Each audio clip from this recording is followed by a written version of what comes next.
From JBS Studios in Greater New York, this is the JBS News Update with Teisha Bader.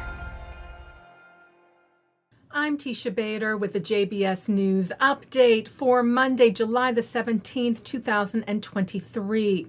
An Israeli man was seriously injured and his two daughters lightly hurt in a drive-by terror shooting yesterday in Samaria, the West Bank. The IDF said shots were fired from a vehicle passing by the Tekoa junction.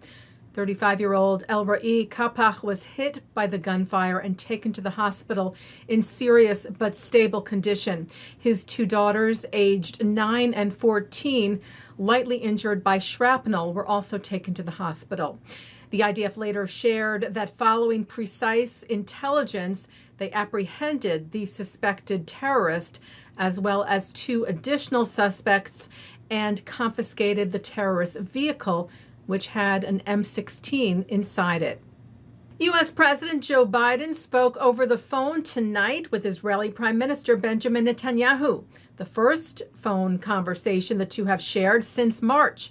Netanyahu's office said it was a warm and long conversation, the focus of which was the strengthening of the strong alliance between the countries, curbing the threats from Iran and its metastases, and expanding the circle of regional peace, and the continuation of efforts for calm and stability in Judea and Samaria, the West Bank, saying that Netanyahu informed the U.S. president about the law that will be passed next week in the Knesset and about his intention to try to forge a broad public consensus regarding the rest of the process during the summer break. The law apparently refers to the reasonableness law, which was said to be of deep concern to Biden. Netanyahu also said that President Biden invited Netanyahu to an upcoming meeting in the U.S. The Prime Minister, his office said, responded positively to the invitation, and it was agreed that the Israeli and U.S. teams would coordinate the details of the meeting. The Biden-Netanyahu call took place as Israel's President Isaac Herzog was set to depart for the U.S., where he will meet with President Biden at the White House tomorrow, Tuesday, and address a joint session of Congress on Wednesday. Progressive Democrats Jamal Bowman, Ilhan Omar, and Cori Bush have said they will not attend Herzog's speech. And today, Alexandria Ocasio-Cortez also said she would not be there. Meanwhile, Pramila Jayapal, who chairs the Progressive Caucus, on Saturday called Israel a racist state. Comments made at the Netroots Nation conference in Chicago, which caused major backlash, including from her fellow congressional members. House Democratic leader Hakeem Jeffries, Democratic whip Catherine Clark, caucus chair Pete Aguilar, and vice chair Ted Lieu released a joint response to Jayapal, saying Israel is not a racist state. Certainly there are individual members of the current Israeli governing coalition with whom we strongly disagree.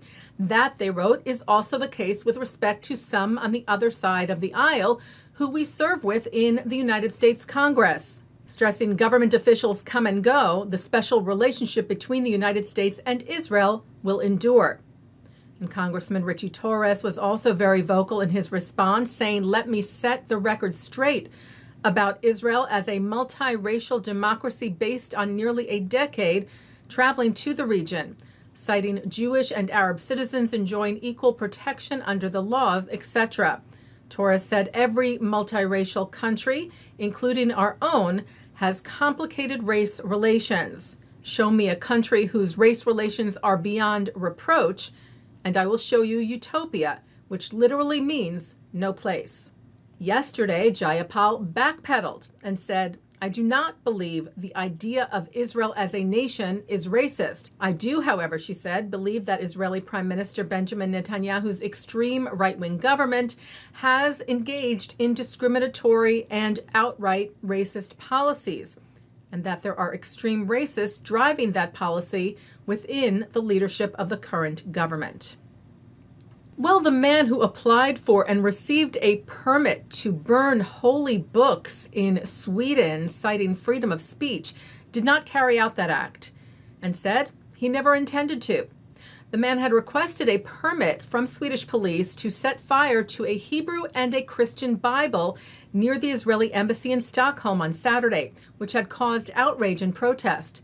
JTA said, though, that the man wanted to raise awareness in response to a public burning of the Quran a few weeks ago near a mosque in Stockholm, and cited Swedish news outlet SVT, saying that outside the embassy on Saturday, the man threw a lighter to the ground and said he didn't need it, saying, "I never thought I would burn any books. I'm a Muslim, we don't burn," saying he had wanted to call attention to the difference between freedom of expression and taking action against other ethnic groups.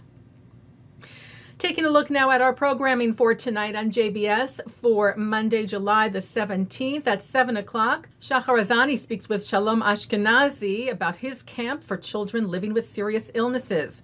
At 7:30, Shahar speaks with Laureen Lipsky to discuss how she went from being an anti-Israel activist to fighting for Israel through the Zionist education initiative she founded, Taking Back the Narrative. At 8 tonight, Abigail Pogrebin is joined in studio by Josh Malina, Liel, Liebowitz, and Stephanie Butnick, the hosts of Tablet Magazine's popular podcast, Unorthodox. At 9, it's Jewish historians Jeffrey Gurok, Jonathan Sarna, and Julie Rubin Schwartz on L'chaim. At 10, stand-up comic Judy Gold sits down with Dave Barry, Adam Mansbach, and Alan Zweibel at the 92nd Street Y. And coming up next, it's Good Week, Israel. And that's the JBS News Update for Monday, July the 17th, 2023. I'm Teisha Bader. Stay healthy, stay well.